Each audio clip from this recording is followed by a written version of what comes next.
Em nome do Pai, do Filho, do Espírito Santo. Amém. Ave Maria, cheia de graça, o Senhor é convosco. Bendita sois vós entre as mulheres, e bendito é o fruto do vosso ventre, Jesus. Santa Maria, Mãe de Deus, rogai por nós, pecadores, agora e na hora de nossa morte. Amém. São Felipe Neri, rogai por nós. Nossa Senhora de Fátima, rogai por nós. Em nome do Pai, do Filho e do Espírito Santo. Amém. Bom dia a todos. Nós continuamos aqui na leitura da biografia de Santa Gema Galgani, escrita pelo padre Germano de Santo Stanislau, passionista. Estamos na página 33, no início do capítulo 3. Na escola, onde Gema revelou seu verdadeiro caráter e espírito de piedade, 1888 a 1894. Logo que terminaram as solenes festas da primeira comunhão de Gema aplicou-se de novo, com todo o ardor, aos estudos e trabalhos, com a acostumada piedade, diligência, amabilidade, tornando-se cada vez mais querida das mestras e das companheiras. Era a alma da escola, atesta uma das professoras. Nada se fazia sem a sua coadjuvação durante todo o tempo em que ficou conosco. Todas as colegas lhe dedicavam sempre muito afeto e queriam que tomasse parte em suas festas e divertimentos, embora ela tivesse um gênio retraído, fosse de poucas palavras, firme e algumas vezes aparentemente insível. Assim parecia exteriormente, mas é certo que não era esse o seu caráter. Falava pouco, com medo de que, deixando-se levar pelos sentidos, caísse na dissipação e viesse a ofender a Deus.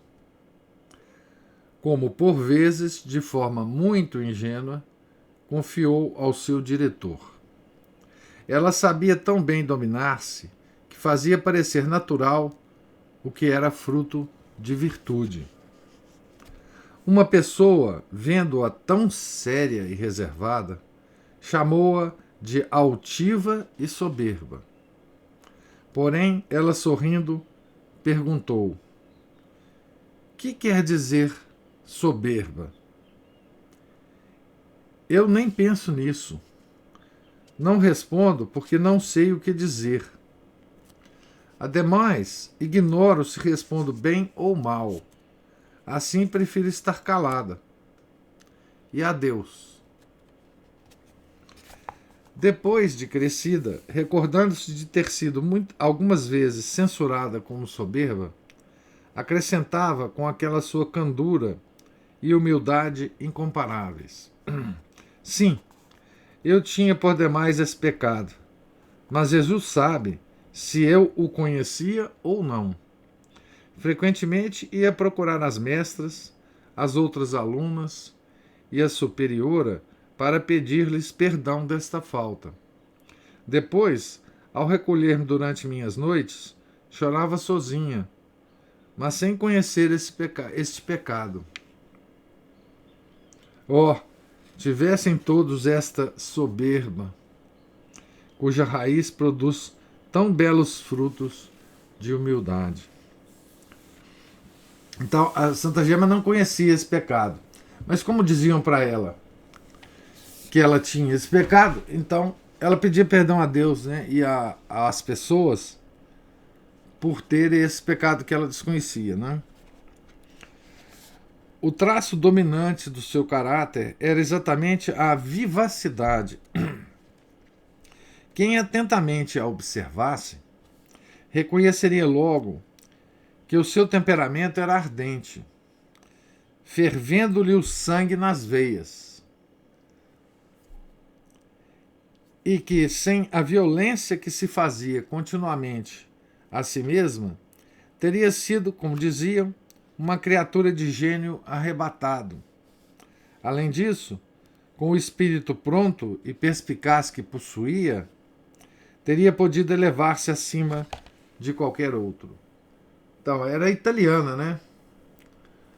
Italiana tem esse espírito mesmo, né? Eu tive uma mãe descendente de italiano, eu sei como é que é essa coisa dos italianos, né? Como tinha, provavelmente, e certamente tinha São João Bosco, né? A mãe Margarida, mamãe Margarida, né? Quantas vezes não a vi comprimir os primeiros acessos de cólera, até à custa de esforços musculares. Isso o padre Germano falando da Santa Gema, né? E como era grande a minha admiração, contemplando uma virtude tão generosa, constante e espontânea numa simples menina. O mesmo atestam outras pessoas. Ela era dotada de gênio vivo, mas calmo, porque sempre se vencia. Nunca se perturbava nem discutia. E quando a censuravam ou maltratavam, respondia primeiro com um amável olhar e depois com um sorriso tão doce que, não raras vezes, forçava a adversária a atirar-se ao pescoço e apertá-la amorosamente ao coração. Acrescenta outra testemunha. Algumas vezes acontecia que, sendo-lhe atribuída alguma desordem na casa, repreendiam-na asperamente. Gema, depois de ouvir por algum tempo, em silêncio, que tivessem ou não razão, com a mais serena voz dizia: não se aflijam, não se encolerizem. Eu serei boa, prometo. Não o farei mais. Tanto aquele anjo sabia dominar-se. Então, aqui nós vemos um temperamento, né, um certo tipo de temperamento em uma pessoa, numa santa, obviamente, e como que ela limitava, não é? Esse temperamento, como ela evitava que esse temperamento causasse problema para ela, causasse ocasiões de pecado para ela, né? E como é possível, né? Que a gente possa controlar o nosso... Como é possível que a gente consiga controlar o nosso temperamento, qualquer que ele seja, né? E isso é uma coisa que a gente pode tentar imitar, né? Da Santa Gema. Outras coisas não, mas isso certamente, né? Quanto à aparente incivilidade de que acima fizemos menção, procedia da índole franca e sincera, peculiar a essa bendita menina, também peculiar às italianas, né? Para ela, o sim era sim, e o não, não. O branco, branco, e o preto, preto. Não havia dobras naquele coração. Assim como sentia, falava e procedia, sem procurar meios termos, quer para começar, quer para terminar qualquer assunto. Ignorava o que, no mundo, chama-se cerimônia ou etiquetas. Satisfazia-se com a observância das regras essenciais da civilidade. Não queria saber de mais nada. Falava claramente com todos e não podia acreditar que levassem a mal a sua sinceridade. De fato, ninguém se ofendeu jamais com suas palavras e maneiras. Pelo contrário, se a interessante menina se resolvia a entreter-se por mais tempo conversando, o que não era fácil, de bom grado se detinha o ouvinte sem sentir o menor enfado. Acontecia exatamente assim na escola, onde, como vimos, todas as alunas amavam a sua Gema, com verdadeiro amor de predileção.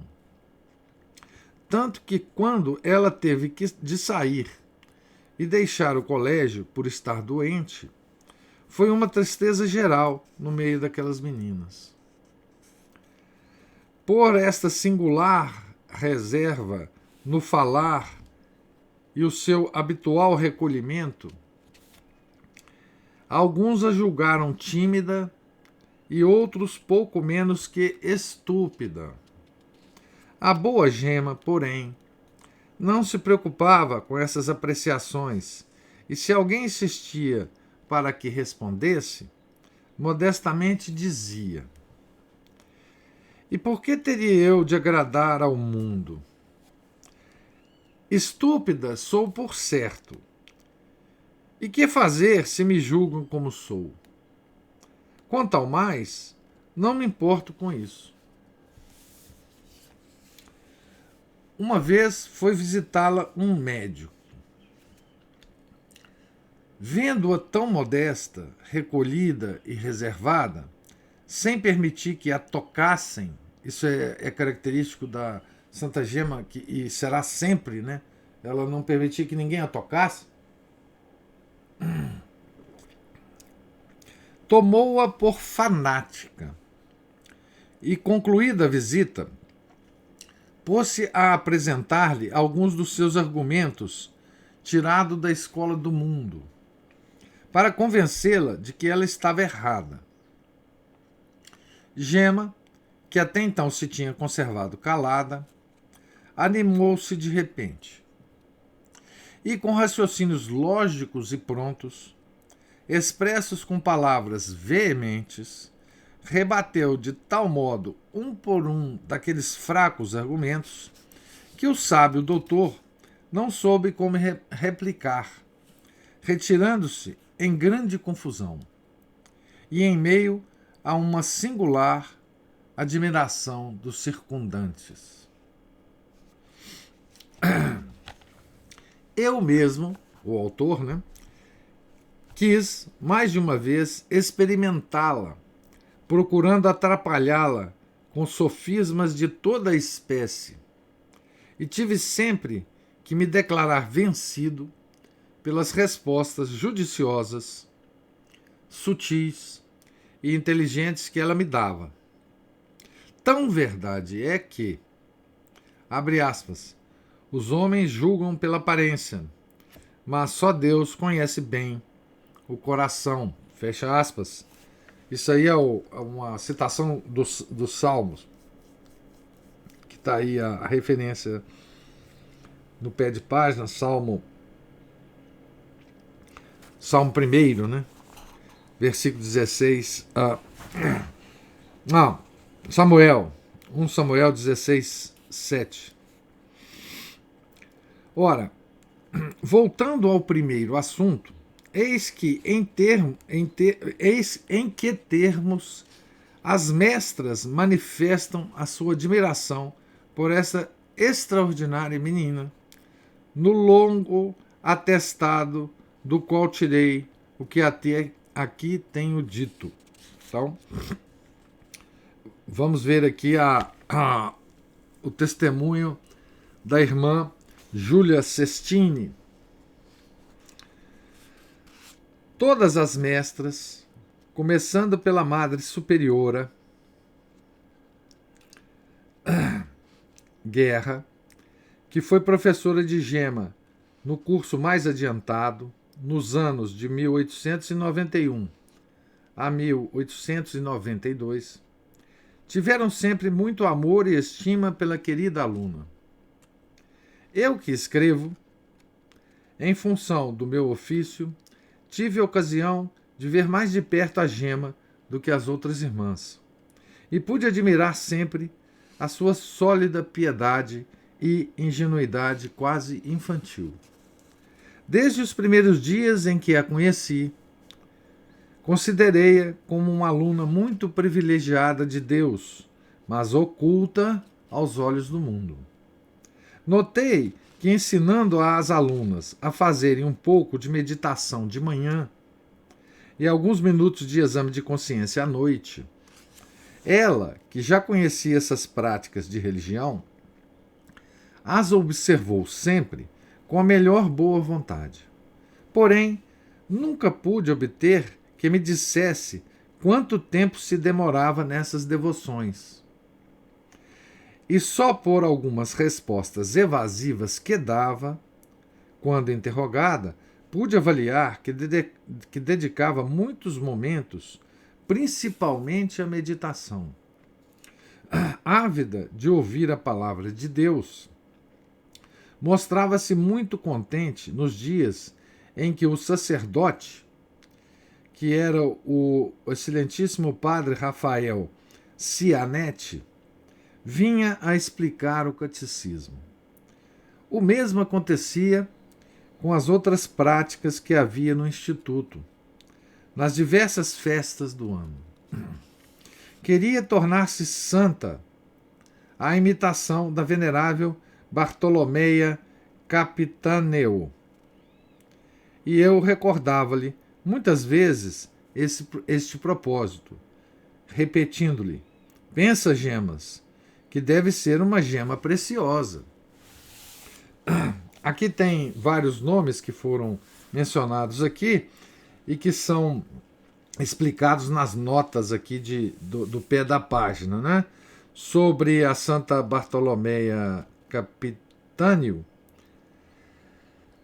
1807-1833, fundadora com Santa Vicenza Zerosa das Irmãs da Caridade, conhecidas como Irmãs de Maria Menina, ambas canonizadas em 1950 por Pio XII, depois da própria Santa Gema. Sobre essa irmã, cujo testemunho nós ouvimos, né? A irmã Júlia Sestini, tem aqui a nota dizendo assim: a irmã Júlia Sestini, oblata do Espírito Santo, foi uma das mestras que mais teve influência espiritual sobre Santa Gema. Teve também a graça de estar presente na canonização da sua aluna. Como não pode haver sólida e...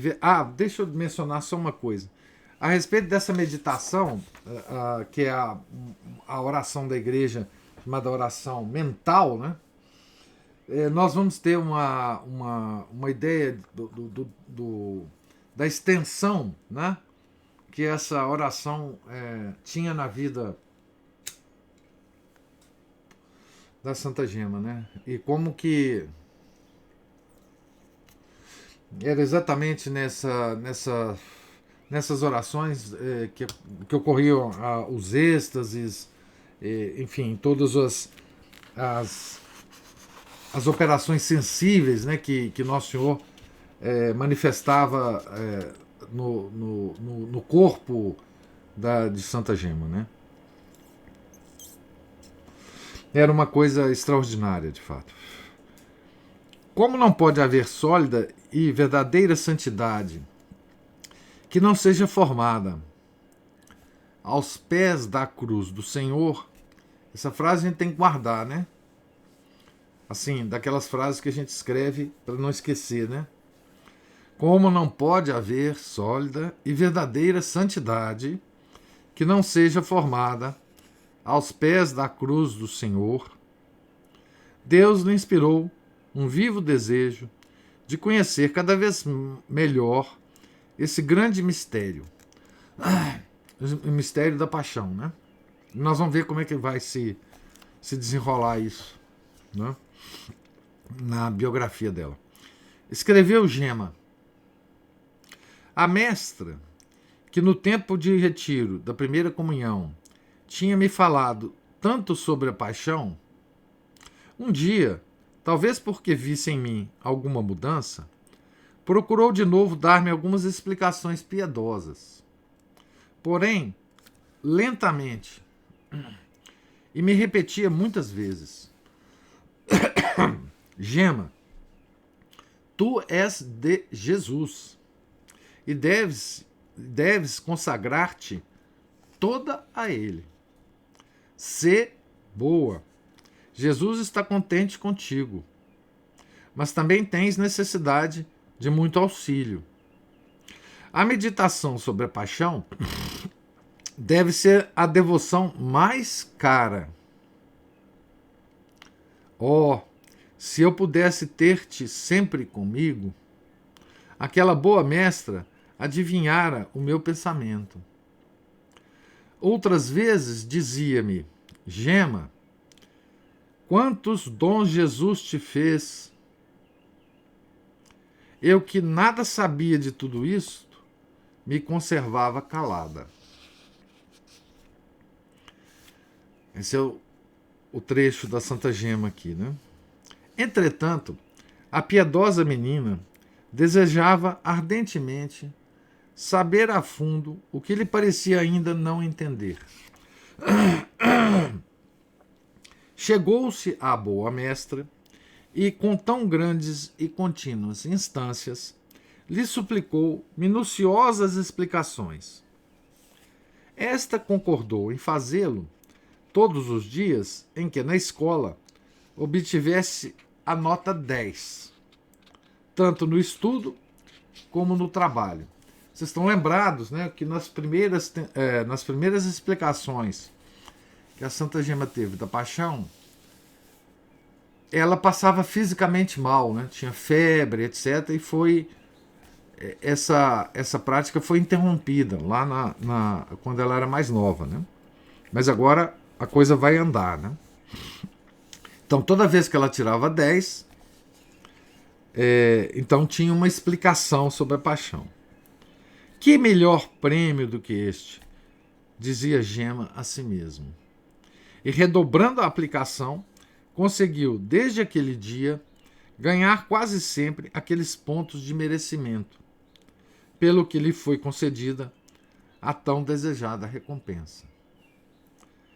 Quantas vezes, disse-me ela um dia, enquanto a mestra me falava, refletindo no amor de Jesus em sofrer tanto por nós, tão ingratos para com ele, eu e ela chorávamos juntas. Ensinava-lhe também a boa diretora a fazer alguma pequena mortificação corporal para compensar tanta falta de correspondência a Jesus, fazendo-lhe conhecer vários instrumentos de penitência. E a fervorosa menina obteve uns instrumentos, né? E fez outros com suas próprias mãos. Mas, por mais que insistisse, nunca lhe foi permitido usá-los. Procurou substituí-los, a conselho da mesma mestra, pela rigorosa mortificação dos olhos,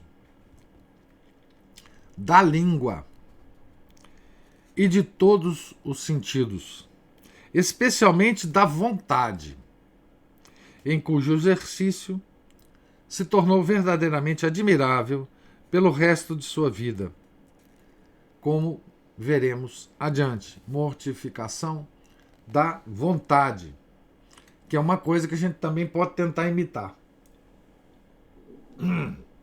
da Santa Gema, né? E de todos os santos, né? Mas dela em particular. Atingimos o mês de março de 1888, quando aprouve a Deus chamar a si a boa mestra, que era a irmã Camila Vagliense, religiosa de rara santidade. Então Gema passou para a direção de outra, não menos virtuosa, e dotada de um singular espírito de oração, que foi a irmã que a gente já falou, a irmã Júlia Sestini. Com essa mestra, contava-me ela, comecei a ter muito desejo da oração. Todas as noites voltava da escola e, chegando em casa, fechava-me num quarto e rezava todo o rosário de joelhos. E muitas vezes, durante a noite, pelo espaço de 15 minutos, levantava-me para recomendar a Jesus a minha pobre alma. Com tão boas disposições da graça e grande fervor de espírito, Gema passou todo aquele ano no instituto, continuando a ir regularmente à escola com sua irmã menor, Angelina, que, por ordem do pai, começou a frequentar também aquela piedosa casa de educação. Podia-se dizer dela o que do Salvador atestam os evangelistas. Abre aspas, que com a idade crescia em graça e sabedoria diante de Deus e dos homens. Isso é o Evangelho de São Lucas, né? Capítulo 2, versículo 52. Mas a vida dos justos na terra não é somente semeada de flores. Pelo contrário, é cheia de espinhos. E é bem raro que o Senhor não ponha a duras provas os seus eleitos desde a idade juvenil, para acostumá-los pouco a pouco às lutas da vida espiritual. Ora, que assim tivesse acontecido com a nossa Gema, quando tinha apenas 7 anos, já o vimos no primeiro capítulo, que foi a questão da mãe dela, né? Mas 100 vezes mais dura foi a provação que lhe sobreveio neste tempo, com a desolação do espírito, a que os doutores ascéticos chamam martírio interior.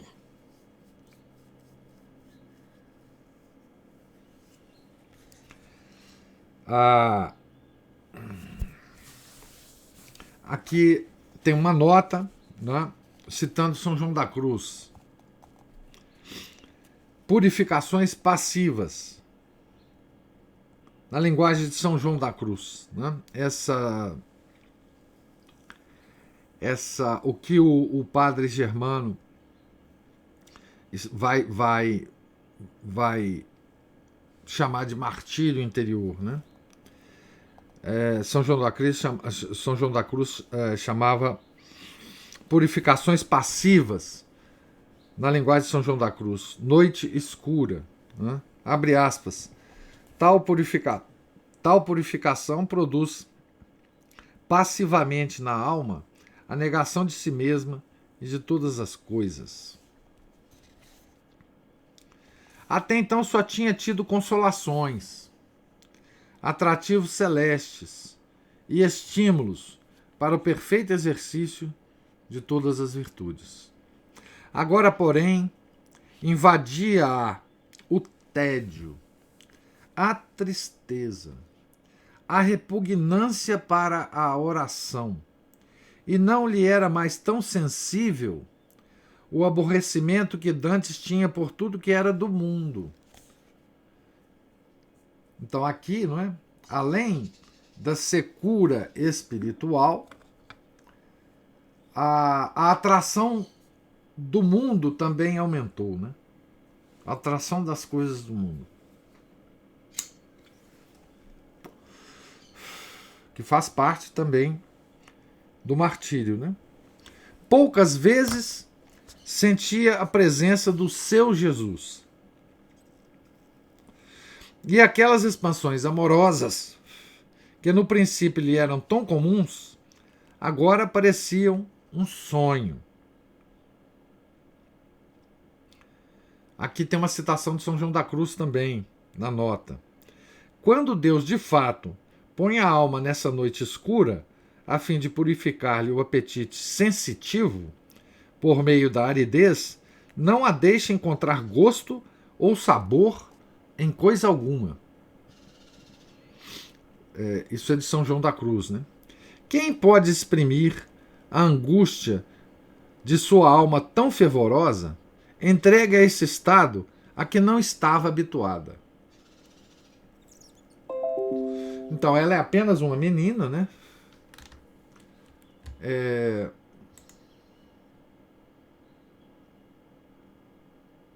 Vocês estão me escutando?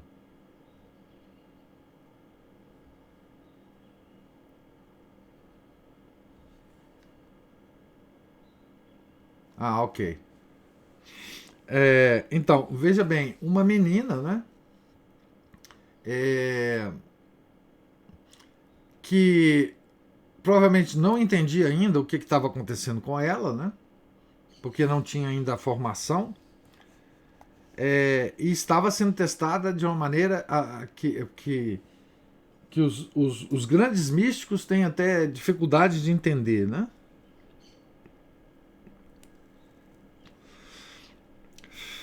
Esta prova não foi de poucos dias, mas durou quase um ano inteiro.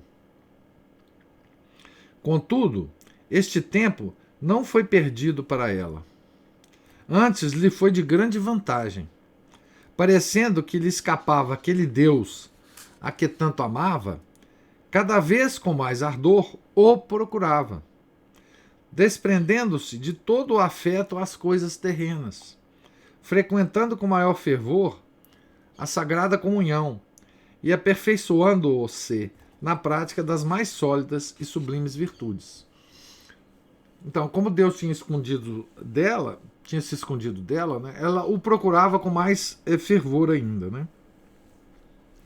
Aplicou-se a aumentar em sua alma o horror pelo pecado e a dor intensíssima pelos seus pequenos defeitos, que considerava tão grandes culpas e pelos quais temia escandalizar ao próximo.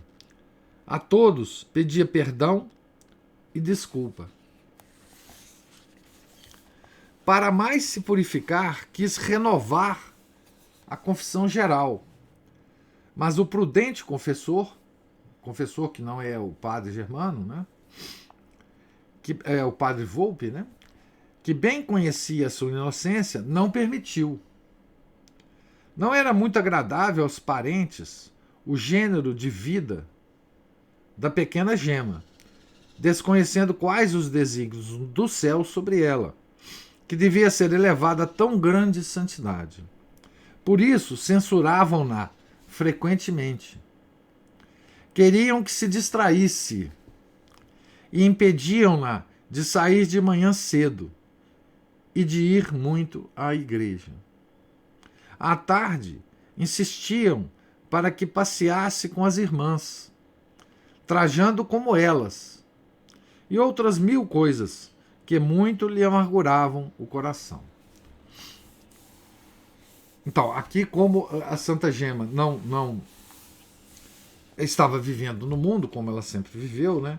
Ela estava sob a influência dos parentes, né? Que agiam de boa intenção, obviamente. Via a filha amargurada, via a filha triste, via a filha querendo a igreja sempre, querendo... Enfim, falava, poxa, isso deve estar fazendo mal para ela, coitada. Ela precisa se divertir como as outras meninas, não é? Da sociedade, enfim. Não é? E isso é uma, digamos assim, uma reação, digamos assim, normal, né, das pessoas.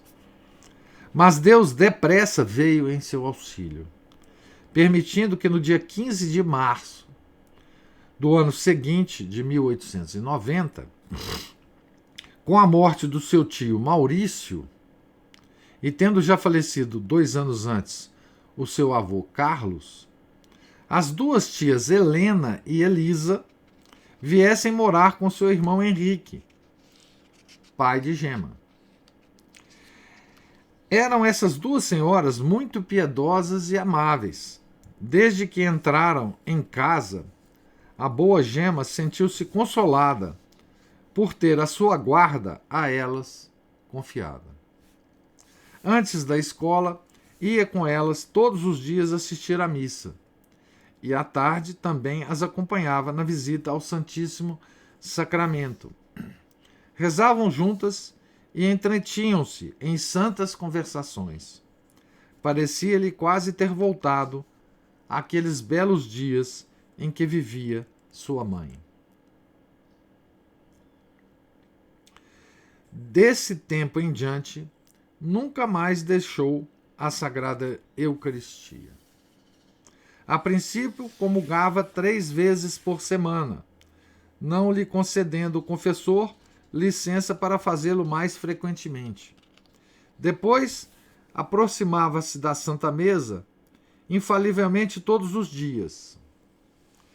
E a proporção que se adiantava na vida espiritual, ela mesma atesta ingenuamente. Jesus se fazia sentir cada vez mais em minha pobre alma e me dizia tão belas palavras que me faziam desfrutar de grandes consolações. Aqui tem uma nota explicando a questão da comunhão, dizendo assim: já no pontificado do Papa Leão XIII se havia incentivado a prática da comunhão frequente, mas ainda não era coisa ordinária. São Pio X será o grande incentivador da prática da comunhão frequente como meio utilíssimo para as almas que seriamente aspiravam à santidade. No ano de 1891, em que Gema completou 13 anos, já havia chegado a um grau de virtude tão alto que dificilmente é concedido a outros depois de longo tempo e de assíduas fadigas. Então aqui é com 13 anos, né? Imaginam vocês. Entretanto, julgava bem pouco tudo o que fazia. E à semelhança do apóstolo, o apóstolo aqui, né, por antonomasia, é o São Paulo, né? São Tomás chamava ele de o apóstolo e todo mundo depois pegou essa mania, né? Então, quando a gente fala o apóstolo, nós estamos referindo a São Paulo, né? Então, entretanto, julgava bem pouco tudo o que fazia.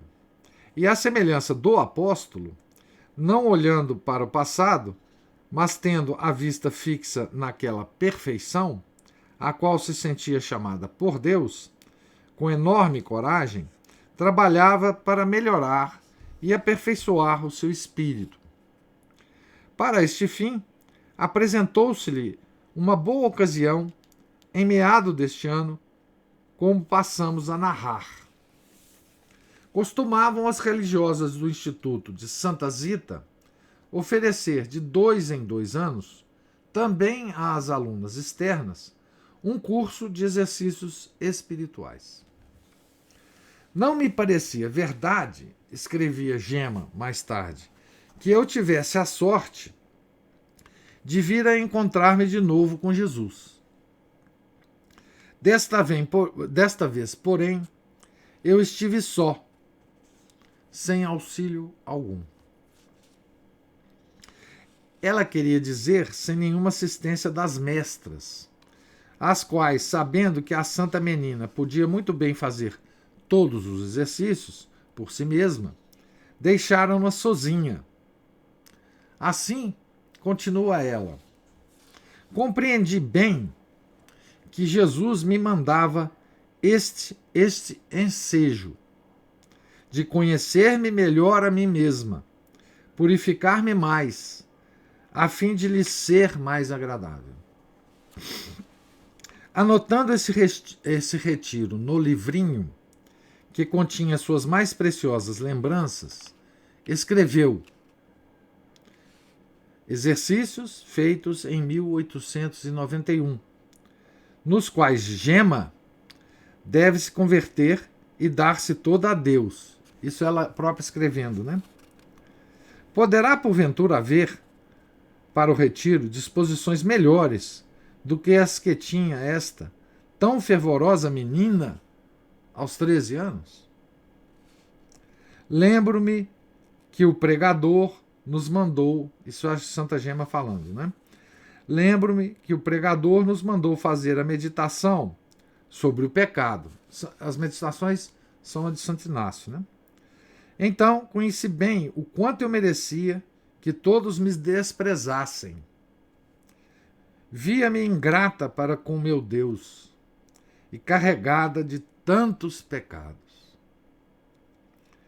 Fizemos depois a meditação sobre o inferno. Reconheci-me merecedora dele e fiz o seguinte propósito: farei também durante o dia vários atos de contrição, especialmente se tiver cometido qualquer falta. Note, leitor, estas palavras, também de dia, das quais é fácil compreender que também, e especialmente de noite, a devota Virgem passava horas nesse exercício. Voltando a Santa Gema. Nos últimos dias do retiro, consideramos os exemplos de humildade, doçura, obediência e paciência de Jesus. E nesta meditação fiz 2 propósitos. Primeiro, farei todos os dias a visita a Jesus sacramentado, falando-lhe mais com o coração do que com a língua. Segundo propósito, aplicar-me-ei o mais que puder em não ter conversações indiferentes, mas falarei só em assuntos celestiais. Se fizessem todos deste modo seus exercícios espirituais, poderiam também tirar deles igual fruto. Não se julgue, porém, que por causa das suas longas orações e assídua atenção às práticas de piedade, Gema viesse a descuidar-se dos deveres da escola.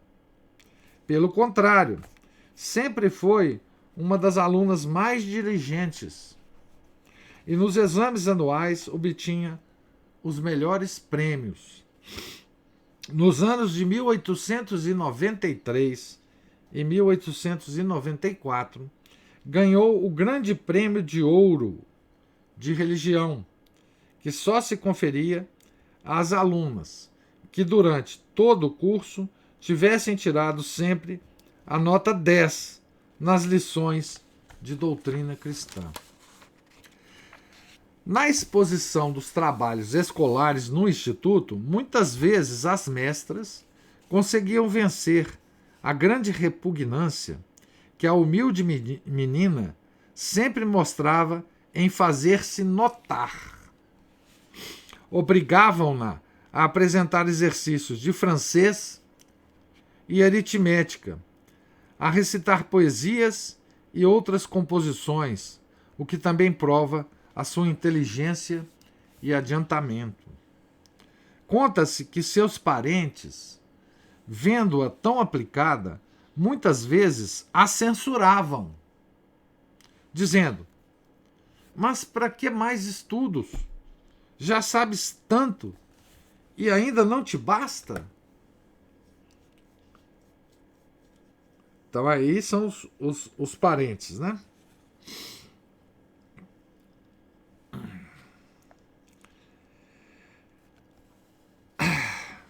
Entretanto, outra grande dor se preparava para a boa menina.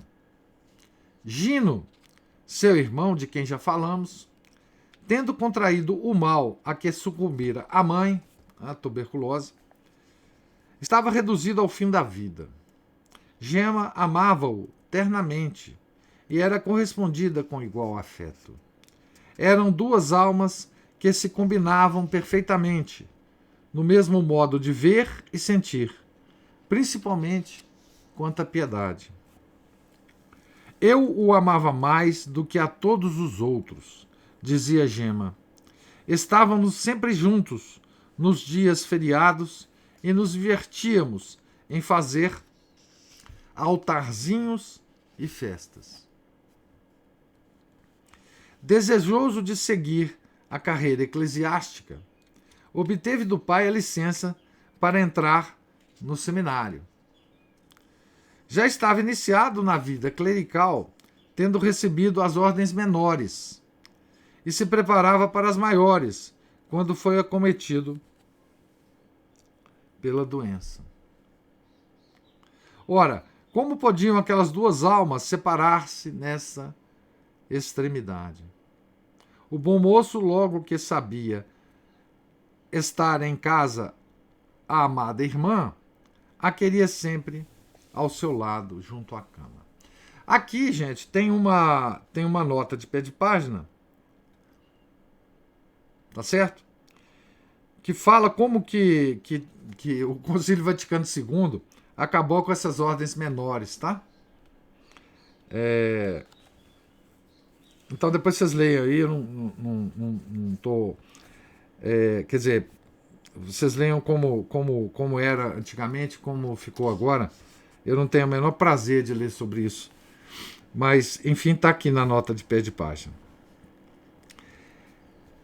Esta bem via o perigo do contágio da tuberculose, né? Mas, não cuidando de si, ficava presa àquela cabeceira dia e noite, servindo ao doente, confortando-o e sugerindo-lhe piedosos pensamentos que o preparassem para aquela grande passagem. Com invejável morte, o inocente jovem deixou de viver em setembro de 1896. Com invejável morte, porque ele morreu, né, do lado da sua irmãzinha querida, que era uma santa, né? Então, instruída por ela, inclusive, né? Rezando com ela, né? Fazendo orações com ela, né? Gema caiu, então, gravemente enferma, sendo obrigada a ficar mais de 3 meses na cama, em perigo de vida. Não se pode descrever a consternação daquela família e tudo o que fizeram para salvar ao menos esta segunda filha predileta. Não posso exprimir a bondade que todos tiveram para comigo, especialmente meu pai, a quem muitas vezes eu vi chorar, pedindo a Jesus a sua morte antes que a minha.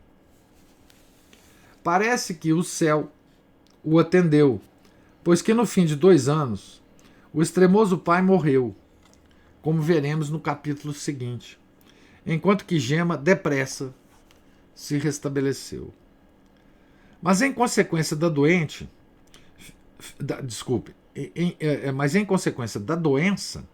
ficou tão enfraquecida e magra que o médico ordenou que a tirassem da escola, que ela deixasse os estudos.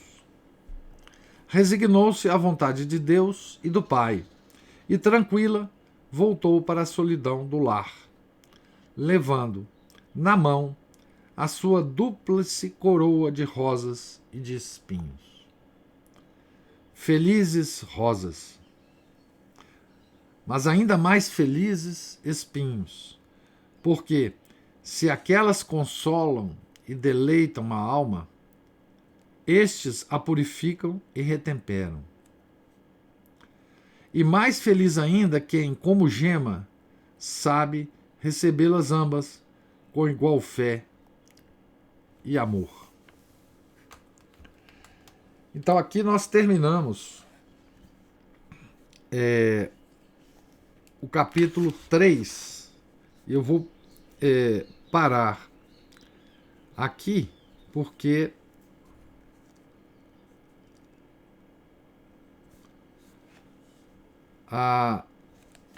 nós já estamos mais ou menos no tempo, né? E nós iríamos começar um capítulo e não terminaríamos, né?